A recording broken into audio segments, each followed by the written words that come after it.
السلام عليكم ورحمة الله وبركاته.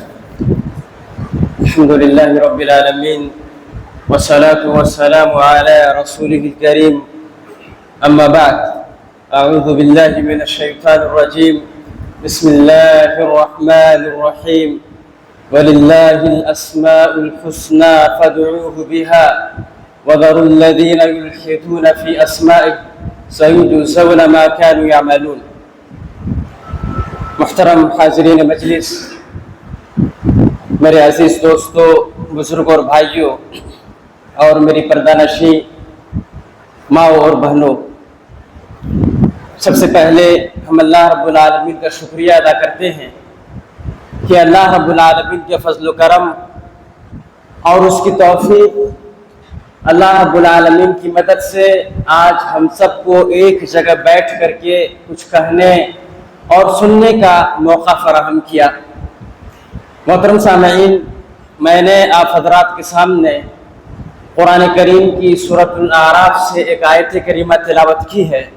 اس مناسبت سے آج کی اس مجلس میں، آج کی اس محفل میں جس موضوع کے متعلق اپنے ٹوٹے پھوٹے الفاظ میں کچھ یادیں اور کچھ باتیں پیش کرنے کی سعادت حاصل کر رہا ہوں، میرا موضوع سخن ہے توحید اسماء و صفات اور اس کے قواعد۔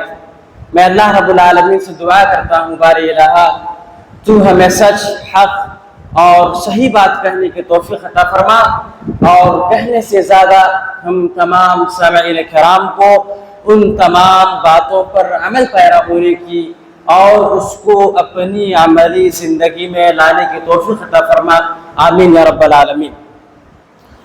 محترم حاضرین، ہم اور آپ اس بات کو اچھی طرح جانتے ہیں کہ توحید کی 3 قسمیں ہیں۔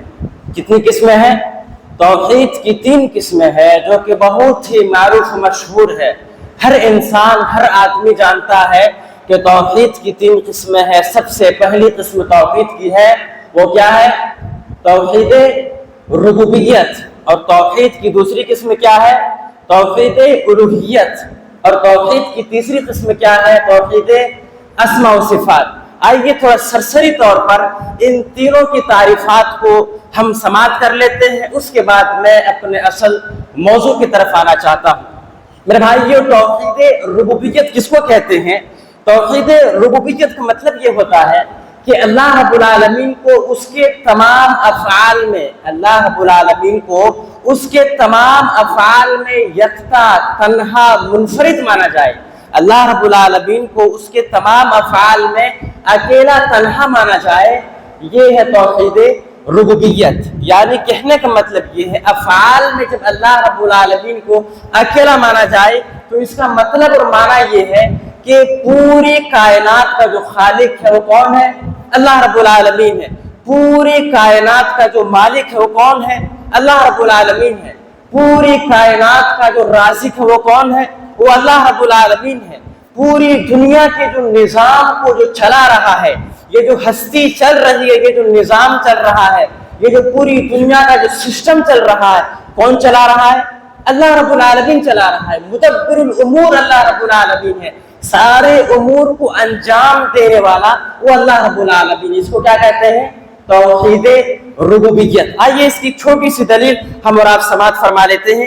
اللہ رب العالمین سورہ یونس آیت کریمہ 31 کے اندر ارشاد فرماتا ہے، اللہ رب العالمین بیان فرماتا ہے، قُلْ مَنْ يَرْزُقُكُم مِّنَ السَّمَاءِ وَالْأَرْضِ۔ اے اللہ کے نبی صلی اللہ علیہ وسلم، آپ لوگوں کو کہہ دیجئے کہ کون ہے جو تمہیں آسمان سے اور زمین سے روزی دیتا ہے۔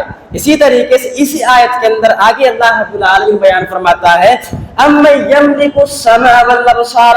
اور کون ہے جو کہ اللہ رب العالمین نے تمہارے سننے اور تمہارے دیکھنے کی ملکیت کو رکھا ہے؟ کون ہے جو تمہاری آنکھوں اور تمہارے کانوں کا مالک ہے؟ کون ہے؟ اللہ رب العالمین ہے۔ اسی طریقے سے اسی آیت کے اندر اللہ رب العالمین آگے بیان فرماتا ہے، وَمَن يُخْرِجُ الْحَيَّ مِنَ الْمَيِّتِ وَيُخْرِجُ الْمَيِّتَ مِنَ الْحَيِّ۔ اور کون ہے جو کہ اللہ رب العالمین مردے سے زندے کو نکالتا ہے اور پھر زندے سے مردے کو نکالتا ہے؟ کون ہے؟ وہ اللہ رب العالمین کی ذات ہے۔ وَمَن يُدَبِّرُ الْأَمْرَ۔ اور کون ہے جو کہ سارے امور کو سارے کاموں کو انجام دیتا ہے؟ فَسَيَقُولُونَ اللَّهُ، تو ان تمام چیزوں کے بارے میں اگر لوگوں سے پوچھا جائے تو لوگ کیا کہیں گے؟ فَسَيَقُولُونَ اللَّهُ، اللہ رب العالمین ہی ہے جو کہ ہمیں اور آپ کو روزی روٹی دیتا ہے، اس پوری کائنات کو، اس پوری دنیا کے نظام کو چلاتا ہے۔ اللہ رب العالمین ہی ہے جو کہ ہمارے جو کان ہے، ہمارے جو آنکھ ہے، ان ساری چیزوں کا مالک اللہ رب العالمین ہی ہے۔ اللہ رب العالمین ہی ہے جو کہ زندے سے مردے کو زندے سے نکالتا ہے۔ کون ہے؟ اللہ رب العالمین۔ مردے سے زندے اور زندے سے مردے کو نکالنا، آپ اس کی چھوٹی سی مثال آپ اس دنیا میں مثال سے سمجھ سکتے ہیں۔ جیسے آپ نے دیکھا ہوگا انڈا یہ کہاں سے نکلتا ہے؟ مرغی جب بچہ دیتی ہے، مرغی جب انڈا دیتی ہے تو اسی کی وجہ سے کیا ہوتا ہے؟ انڈا نکلتا ہے مرغی کے ذریعے سے۔ مرغی جو کہ ایک جاندار چیز ہے، مرغی کے ذریعے سے انڈا نکلتا ہے۔ مرغی کیا ہے؟ جاندار چیز ہے، اور انڈا کیا ہے؟ بے جان چیز ہے۔ لیکن جب کچھ مرغی جب 10-12 انڈے 8-10 انڈے جب دے دیتی ہے، اور جب بچہ جب جنم دینے کا وقت آتا ہے تو اللہ رب العالمین کی دیکھیے قدرت دیکھیے، اللہ رب العالمین جو قدرت کاملہ دیکھیے کہ اس بے جان چیز سے، انڈا کیا ہے؟ بے جان چیز ہے، جو کہ جاندار چیز مرغی سے نکلا ہوا ہے کہ نہیں؟ تو انڈا ایک بے جان چیز ہے، تو اس انڈے کے ذریعے سے اللہ رب العالمین، اس بے جان چیز کے ذریعے سے اللہ رب العالمین ایک جاندار چیز کو نکالتا ہے۔ کیا نکالتا ہے؟ مرغی کے بچے کو نکالتا ہے۔ ایک دنیا کی مثال کو میں نے آپ کے سامنے پیش کیا ہے، جو کہ اللہ رب العالمین زندے سے مردے کو اور مردے سے زندے کو اللہ رب العالمین ایسا کرنے پر قادر ہے۔ اسی طریقے سے اللہ رب العالمین آگے بیان فرماتا ہے وَمَن يُدَبِّرُ الْأَمْرَ، کون ہے جو سارے امور کو انجام دیتا ہے؟ فَسَيَقُولُونَ اللَّهُ، تو لوگ کہیں گے اللہ رب العالمین ہی ہے جو سارے امور کو انجام دیتا ہے۔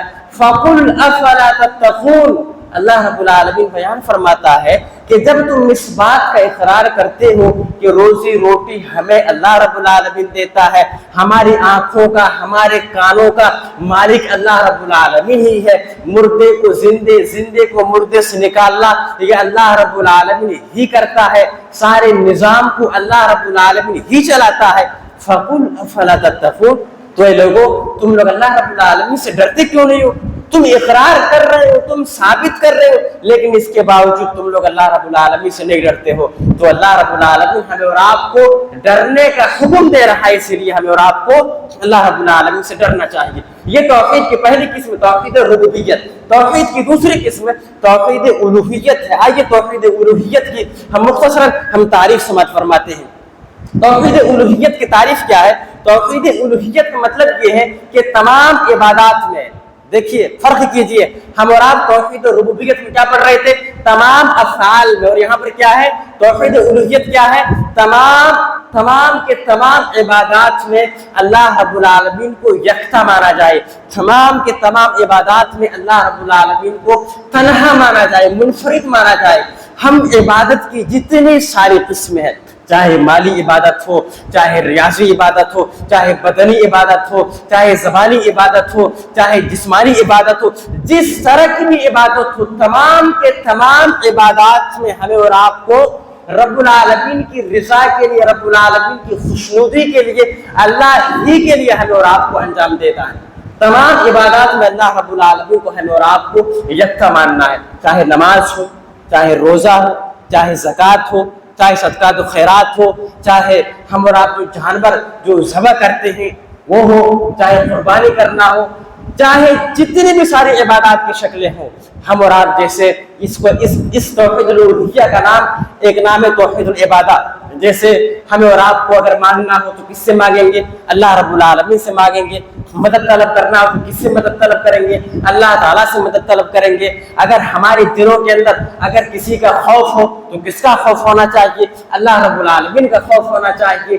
اسی طریقے سے ہمیں اور آپ کو کس پر توکل کرنا چاہیے، کس پر بھروسہ کرنا چاہیے؟ اللہ رب العالمین پر بھروسہ کرنا چاہیے۔ کہنے کا مطلب خلاصے کلام یہ ہے کہ تمام کے تمام جتنی ساری عبادت کی شکلیں ہیں، صورتیں ہیں، ان تمام صورتوں میں ہمیں اور آپ کو رب العالمین ہی کو ہمیں اور آپ کو یکتا ماننا ہے، اللہ رب العالمین ہی کو ہمیں اور آپ کو تنہا ماننا ہے۔ اس کی دلیل بہت ہی مشہور معروف ہے۔ اللہ رب العالمین سورۃ الانعام کے اندر ارشاد فرماتا ہے قل ان صلاتی و نسکی و محیای و مماتی للہ رب العالمین۔ اے اللہ کے نبی صلی اللہ علیہ وسلم آپ کہہ دیجئے، آپ اس دنیا کے لوگوں میں اعلان کر دیجئے، آپ کہہ دیجئے کہ بے شک میری نماز، میری قربانی، میرا جینا، میرا مرنا، یہ سب کس کے لیے ہے؟ یہ سب کے سب اللہ رب العالمین کے لیے۔ یہ توحید الوہیت کی جو توحید کی دوسری قسم تھی جس کی تاریخ میں نے آپ کے سامنے پیش کیا۔ آئیے توحید کی تیسری قسم ہم اور آپ دیکھتے ہیں جو کہ ہمارا اصل موضوع ہے۔ توحید کی تیسری قسم کا نام ہے توحید اسماء و صفات۔ توحید اسماء و صفات کا معنی اور مطلب کیا ہوتا ہے؟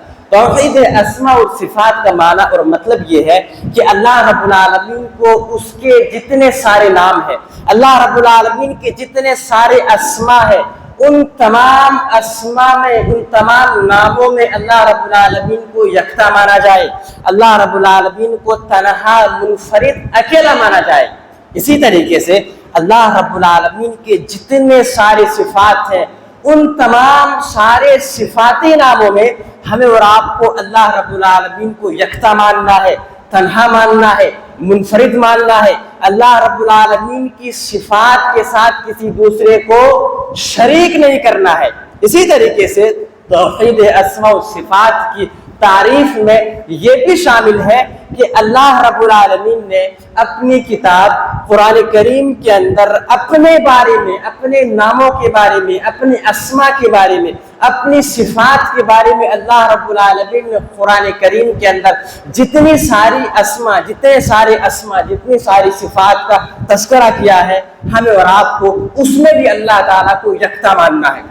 اسی طریقے سے اللہ کے نبی صلی اللہ علیہ وسلم نے اپنی احادیث کے اندر اللہ رب العالمین کے تعلق سے جتنے سارے اسماء، جتنے سارے صفات کو بتلائے ہیں، ان تمام اسماء اور صفات کو بھی ہمیں اور آپ کو یکتا ماننا ہے، تنہا ماننا ہے، اور ہمیں اور آپ کو منفرد ماننا ہے۔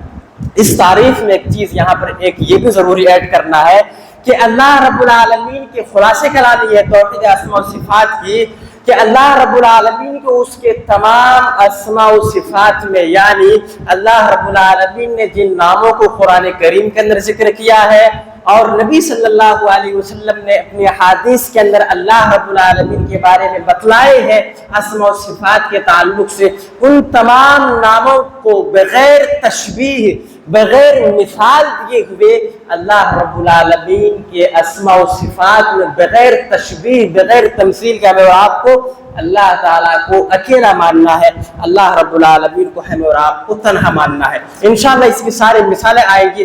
آئیے توحید اسماء و صفات کے دلیل سماعت فرماتے ہیں کہ توحید اسماء و صفات کی دلیل کیا ہے۔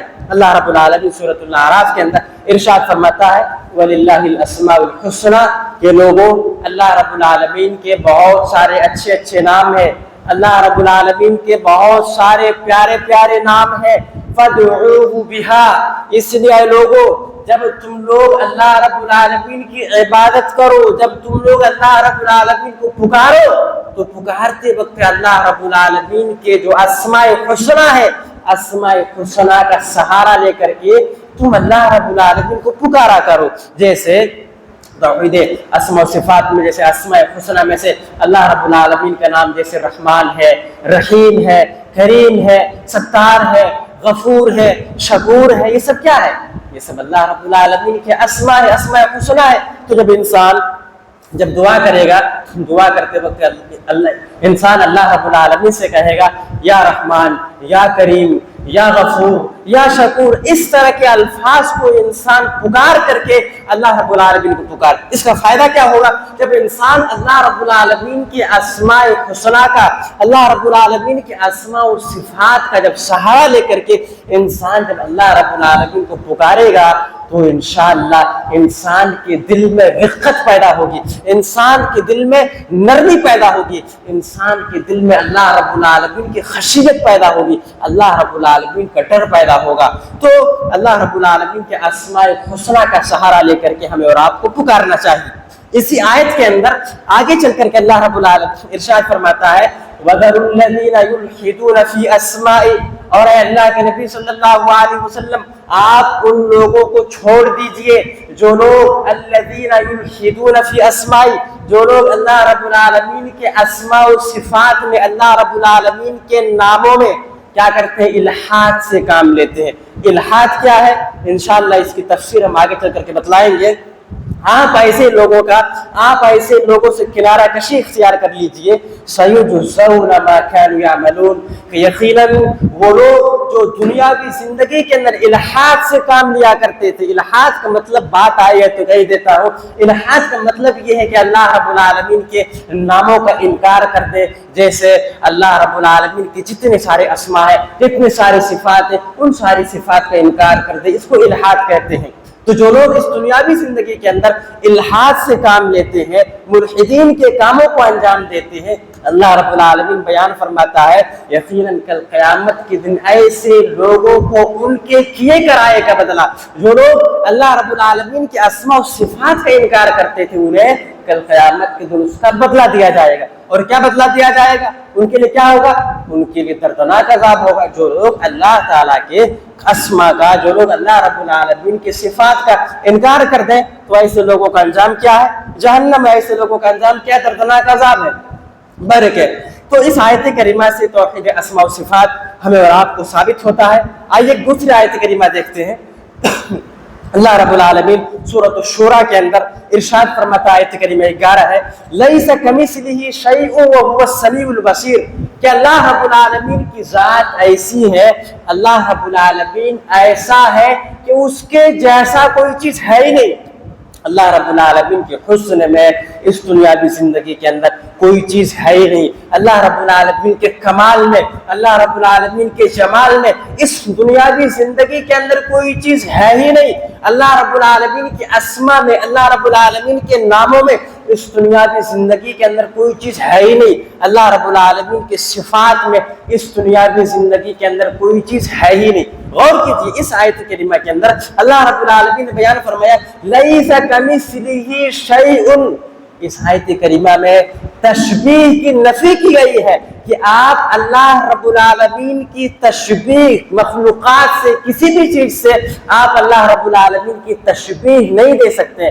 اللہ رب العالمین کے جیسا ہے ہی نہیں، نہ نام میں، نہ کام میں، نہ اسما میں، نہ کمال میں، نہ جمال میں، نہ صفات میں، کسی بھی چیز میں اللہ رب العالمین کے جیسا ہے نہیں، ہے ہی نہیں۔ اس میں تشبیہ کی نفی کی گئی ہے۔ اسی طریقے سے اس آیت کریمہ کا اگلا ٹکڑا ہے، اللہ رب العالمین نے فوراً تشبیہ کی نفی کرنے کے بعد اللہ رب العالمین نے اس بات کو ظاہر کیا ہے۔ اللہ رب العالمین نے کیا کہا؟ لیس کمثلہ شیء، اللہ رب العالمین کی جیسا کوئی چیز ہے ہی نہیں۔ آگے فرماتا ہے وَهُوَ السَّمِيعُ الْبَصِيرُ، لیکن اللہ رب العالمین کیا کرتا ہے؟ اللہ رب العالمین سنتا ہے، اللہ رب العالمین دیکھتا ہے، اللہ رب العالمین اسی طریقے سے سنتا ہے، اللہ رب العالمین اسی طریقے سے دیکھتا ہے جیسا کہ اس کی شایان شان کے لائق ہے۔ ایک انسان کہہ سکتا ہے اس دنیاوی زندگی کے اندر کہ اللہ رب العالمین ہمارے جیسا سنتا ہے، اللہ رب العالمین ہمارے جیسا دیکھتا ہے؟ نہیں، ہم اس دنیاوی زندگی کے اندر اللہ رب العالمین کی تشبیہ دے ہی نہیں سکتے۔ لیس کمثلہ شیء، اللہ رب العالمین کے جیسا، اس کے جیسا کوئی چیز ہے ہی نہیں۔ انشاءاللہ اس تعلق سے مثالیں آگے چل کر کے آ رہی ہیں، انشاءاللہ اس کی تفسیر ہم آگے چل کر کے کریں گے۔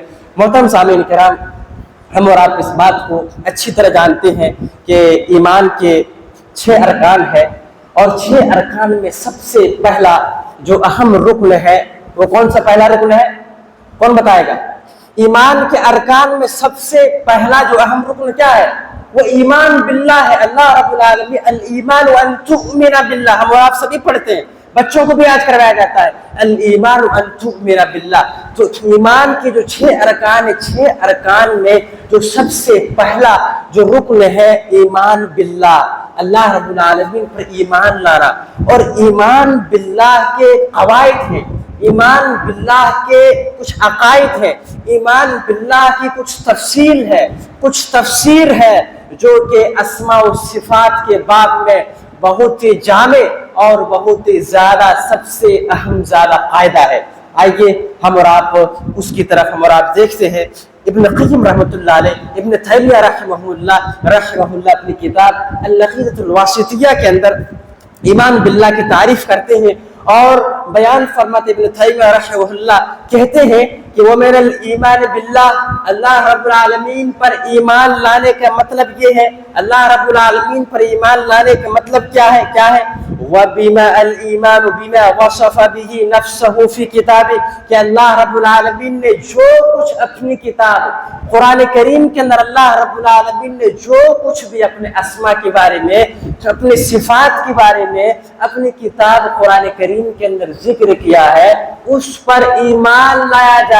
غور کیجیے ابن تیمیہ رحمہ اللہ کی بات کو، کیا بیان فرماتے ہیں؟ اللہ رب العالمین نے اپنی کتاب قرآن کریم کے اندر اپنے نام کے تعلق سے، اپنے اسماء صفات کے تعلق سے جن چیزوں کا تذکرہ کیا ہے ان پر ایمان لایا جائے۔ اسی طریقے سے وَبِمَا وَصَفَهُ بِهِ رَسُولُهُ محمد صلی اللہ علیہ وسلم، اور ایمان باللہ کی تعریف آگے چل کر کے کیا فرماتے ہیں کہ محمد صلی اللہ علیہ وسلم نے اپنی احادیث کے اندر اللہ رب العالمین کے تعلق سے جن اسماء جن صفات کا تذکرہ فرمایا ہے ان اسماء اور صفات کے تعلق سے بھی ایمان لایا جائے۔ آگے چل کر کے ابن قیم رحمہ اللہ، ابن تیمیہ رحمہ اللہ بہت ہی پیاری اور بہت ہی بہترین انداز میں آگے چل کر کے جو کہ اسماء و صفات کے اہم قواعد میں سے ہیں ان قواعد کا تذکرہ بیان فرماتے ہیں کہ ایمان باللہ کی تعریف کرتے ہوئے آگے بیان فرماتے ہیں ایمان باللہ کیا ہے۔ سب سے پہلا قاعدہ تذکرہ فرماتے ہیں من غیر تحریف، کہ اللہ رب العالمین کے اسماء میں، اللہ رب العالمین کے صفات میں ہم اور آپ تحریف نہیں کر سکتے ہیں، اللہ رب العالمین کے ناموں میں ہم اور آپ بگاڑ نہیں سکتے ہیں۔ تحریف کا معنی کیا ہے؟ آئیے ہم اور آپ تھوڑا اس کی تفصیل دیکھتے ہیں۔ تحریف کا معنی یہ ہے جیسے کوئی قرآن کی آیت ہے یا کوئی قرآن کا لفظ ہے، ہم اس کے معنی کو بدل دیں یا اس کے الفاظ کو بدل دیں تو یہ اللہ رب العالمین کی اسماء و صفات میں، خاص طور سے اللہ رب العالمین کے جو نام ہے، جو صفات ہے، جو نام ہے، اسماء ہے، ان ناموں میں ہم اور آپ رد و بدل کر دیں، ان ناموں میں ہم اور آپ بگاڑ پیدا کر دیں۔ جیسے بہت سارا ایسا ہوتا ہے، جیسے لفظ کو بدلنے کی مثال کو ہم اور آپ دیکھ سکتے ہیں۔ جیسے حدیث کے اندر آتا ہے، بہت مشہور معروف حدیث ہے، ان ربکم حی کریم، اور بعض روایت کے اندر آتا ہے ستیر، کہ بے شک تمہارا رب جو ہے بہت ہی باحیا ہے، تمہارا رب جو ہے باحیا ہے، حیا کرنے والا ہے، بڑا ہی کریم ہے، رب العالمین کرم کرنے والا ہے۔ ستیر کا جو لفظ یہاں پر آیا ہوگا، لفظ ستیر کیا ہے؟ لفظ ستیر، ساتا یارہ، لفظ ستیر۔ تو اگر لفظ ستیر کو اس حدیث کے مطابق، ستیر اسماء حسنہ میں سے، اللہ رب العالمین کی صفات میں سے، اس لفظ ستیر کو اگر کوئی آدمی بدل کر کے ستار کر دے، کیا کر دے؟ ستار کر دے، ساتا یارہ، تو یا کی جگہ پر الف کر دے، ستار کر دے، تو کیا ہو گیا؟ یہ کیا ہوگا؟ یہ لفظاً تحریف ہو گیا، اور یہ اللہ رب العالمین کے اسماء و صفات میں تحریف کرنا ہے۔ اور یہ اہل سنت والجماعت کا عقیدہ ہے کہ اہل سنت والجماعت اللہ رب العالمین کے اسماء میں تحریف نہیں کرتے، جو چیز جیسا ثابت ہے ہمیں اور آپ کو اس کو ویسا ہی ماننا ہے، یہ تحریف ہو گیا۔ اسی طریقے سے آپ دوسری مثال دیکھ سکتے ہیں، جیسے قرآن کریم کے اندر اللہ رب العالمین ارشاد فرماتا ہے للہ الواحد القہار، کہ کل قیامت کا دن ہوگا، کہ قیامت کے دن اللہ رب العالمین ہی کی قہاریت ہوگی، اللہ رب العالمین کل قیامت کے دن لوگوں پر غالب ہوگا، کل قیامت کے دن اللہ رب العالمین لوگوں سے حساب و کتاب لے گا۔ اس آیت کے اندر غور کریں، یہاں پر ایک لفظ ہے الواحد، کیا ہے لفظ الواحد؟ الواحد کیا ہے؟ یہ اللہ رب العالمین کے کیا ہے؟ اسماء و صفات میں سے، اللہ رب العالمین کے ناموں میں سے ہے۔ اب واحد لفظ کو اگر کوئی آدمی کیا کرتے؟ بدل دے، کیا کرتے؟ لفظ کو بدل دے، کیا کرتے؟ وحید کر دے، واحد کو کیا کرتے؟ وحید کر دے، واو کے بعد جو الف ہے، الف کو ہٹا کر کے کیا کرتے؟ ہا اور یا ڈال دے، کیا کرتے؟ وحید کر دے، تو اس کو کہتے ہیں تحریف کرنا۔ واحد سے وحید کر دینے کیا ہے؟ تحریف کرنا۔ تو ہم اور آپ اللہ رب العالمین کے اسماء میں اور اس کے صفات میں ہم اور آپ تحریف نہیں کر سکتے ہیں۔ اسی طریقے سے ایک ہوتا ہے معنی میں تحریف کرنا، کیا ہوتا ہے؟ ایک بتائے لفظ تحریف، لفظ کو بدل، جیسے واحد سے وحید، اور اسی طریقے سے ستیر سے ستار کرنا۔ ایک ہوتا ہے معنی میں تحریف کرنا. معنی میں تحریف کیسے ہوتا؟ آئیے اس کی مثال ہم اور آپ دیکھتے ہیں. جیسے یہودی لوگ اللہ رب العالمین کے بارے میں کیا کہا کرتے تھے؟ یہودی لوگ کیا کہتے تھے؟ یہودی لوگ کہتے تھے کہ اللہ رب العالمین کے جو ہاتھ ہے وہ کیا ہے؟ کیا ہے؟ وہ بند ہے، بندھے ہوئے ہیں. اللہ رب العالمین نے اس کی فوراً تردید کی اور اللہ رب العالمین نے کیا فرمایا؟ بل یداہ مبسوطتان، کہ اللہ رب العالمین کے ہاتھ بندھے ہوئے نہیں ہیں بلکہ کیا ہے؟ اللہ رب العالمین کے ہاتھ کیا ہے؟ یداہ، اللہ رب العالمین کے دونوں ہاتھ کیا ہوئے ہیں؟ کھلے ہوئے ہیں. تو یہاں پر اس لفظ کا جو یدا، جو لفظ ید ہے، یدن کا یہاں پر لوگ ہاتھ سے معنی نہیں لیتے ہیں. لوگ ہاتھ کا ترجمہ نہیں کرتے ہیں. کیا ترجمہ کرتے ہیں؟ قوت مراد لیتے ہیں. کہتے ہیں کہ یہاں پر یدن کا معنی قوت ہے، جو کہ غلط ہے. یہ معنی تعریف ہو گیا. اللہ رب العالمین نے اپنے لیے لفظ ید کو ثابت کیا ہے کہ اللہ رب العالمین کے تو ہاتھ ہے. ہمیں اور آپ کو ماننا ہے کہ اللہ رب العالمین کے ہاتھ ہے. لیکن بعض لوگ کیا کرتے ہیں؟ لفظ ید کا ترجمہ ہاتھ سے نہیں کرتے بلکہ کیا کرتے ہیں؟ قوت سے کرتے ہیں. تو میرے بھائیوں، یہ قواعد میں سب سے پہلا قاعدہ، اسم و صفات میں سب سے پہلا قاعدہ ہے کہ تحریف کرنا، اور آج لوگ تحریف کرتے ہیں. اہل سنت والجماعت یہ عقیدہ ہے. اہل سنت والجماعت اللہ رب العالمین کے اسماء میں، اللہ رب العالمین کے صفات میں تحریف نہیں کرتے، رد و بدل نہیں کرتے، چاہے لفظاً ہو چاہے معنی ہو. اسی طریقے سے اسم و صفات کے باب میں جو دوسرا سب سے بڑا اہم قاعدہ ہے، ابن تیمیہ رحمہ اللہ آگے بیان فرماتے ہیں وَلَا تَعْتِيلٍ. اہل سنت والجماعت کا یہ عقیدہ ہے کہ اسماء و صفات کے باب میں تعطیل نہیں کرتے ہیں. تعطیل کا معنی کیا ہے؟ تعطیل کا معنی یہ ہے اللہ رب العالمین کے جو نام قرآن کریم کے اندر یا احادیث کے اندر جو نام وارد ہوئے ہیں، ان ناموں کا معنی بدل دیا جائے اور ان معنوں کے نام کو، جو ان ناموں کے جو معنی ہے ان کے معنی کو معنی نہ سمجھا جائے بلکہ اپنی گمان اور اپنا تجربہ کہا جائے کہ نہیں، ہم یہ نہیں کہہ سکتے ہیں. آپ مثال کو تو بس سمجھ سکتے ہیں. جیسے اللہ رب العالمین سمیع ہے، کیا ہے؟ سننے والا ہے. اللہ رب العالمین علیم ہے، کیا ہے؟ علیم جاننے والا ہے. اللہ رب العالمین جیسے خبیر ہے، کیا ہے؟ خبر رکھنے والا ہے. اب ایک انسان کہے گا، ایک انسان، ہم مانتے ہیں کہ اللہ رب العالمین سنتا ہے، اللہ رب العالمین جانتا ہے، اللہ رب العالمین دیکھتا ہے، خبر رکھتا ہے، لیکن ہم تسلیم نہیں کرتے.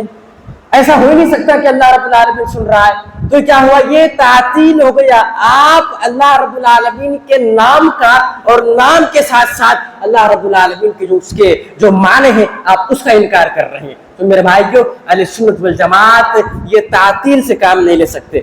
اس کی ایک مثال ہم اور آپ سمجھ سکتے ہیں. جیسے حدیث کے اندر آتا ہے، جیسے اللہ رب العالمین ہر رات کو آسمان دنیا پر کیا کرتا ہے؟ نزول فرماتا ہے. کیا کرتا ہے؟ اللہ رب العالمین نزول کرتا ہے، اللہ رب العالمین آتا ہے. لیکن ایک انسان کہے کہ ہم نہیں مانتے ہیں، اللہ تعالیٰ ہر رات کو اس دنیا کے اندر نازل ہوتا ہے، اللہ رب العالمین ہر رات کو اس دنیا کے اندر آتا ہے. تو کیا ہو گیا؟ یہ تعطیل ہو گیا، انکار کرنا. اسی طریقے سے اس کی ایک اور اہم مثال کو ہم اور آپ دیکھ سکتے ہیں. جیسے کہ بہت سارے حضرات ہیں کہ لفظ کو ثابت کرتے ہیں لیکن اس کے معنی کو ثابت نہیں کرتے. جیسا کہ تھوڑی دیر پہلے میں نے آپ کے سامنے پیش کیا، لفظ کو ثابت کرتے کہتے ہیں ہاں یہ لفظ ہے، لیکن اس کے معنی کو سپرد کر دیتے ہیں، یعنی اس کو اللہ کے حوالے کر دیتے ہیں، جس کو ہمارا تفویض کہتے ہیں. جیسے ابھی بہت مشہور آیت آپ کے سامنے گزری، اللہ تعالیٰ فرماتا ہے بل یداہ مبسوطتان، کہ اللہ رب العالمین کے دونوں ہاتھ کیا ہوئے؟ کھلے ہوئے ہیں. لیکن بعض سارے لوگ اس کا معنی کیا کرتے ہیں؟ یدن کا لفظ یہاں پر ہے معنی ہاتھ، یدن کا معنی کیا ہے؟ ہاتھ. لیکن بعض سارے لوگ کہتے ہیں کہ نہیں، ہم یہاں پر یدن کا ترجمہ ہاتھ سے نہیں کر سکتے بلکہ اس کا جو معنی ہے ہم اللہ کے سپرد کر دیتے ہیں. ابھی تھوڑی دیر پہلے میں نے کہا کہ قوت کیا، لیکن یہاں پر کیا کہہ رہے ہیں کہ یدن کا معنی ہم اللہ کے سپرد کر دیتے ہیں کہ اللہ تعالیٰ ہی جانتا ہے. اس کو کیا بولتے ہیں؟ تفویض بولتے ہیں. میرے بھائی جو ابن تیمیہ رحمہ اللہ بیان فرماتے ہیں یہ بدعات کے باب میں سب سے بدترین بدعت ہے، جو کہ اللہ رب العالمین کے جو نام ہے اور جس نام کا جو معنی ہے ان معنوں کا آدمی انکار کر دے. یقیناً اللہ رب العالمین اپنے لیے ید کو ثابت کیا ہے کہ اللہ تعالیٰ کے لیے ہاتھ ہے، لیکن آدمی ہاتھ کا ترجمہ نہ کرے، کچھ اور بول دے کہ اس کا ہمارا اللہ تعالیٰ ہی جانتا ہے. تو یہ بھی ایک طرح سے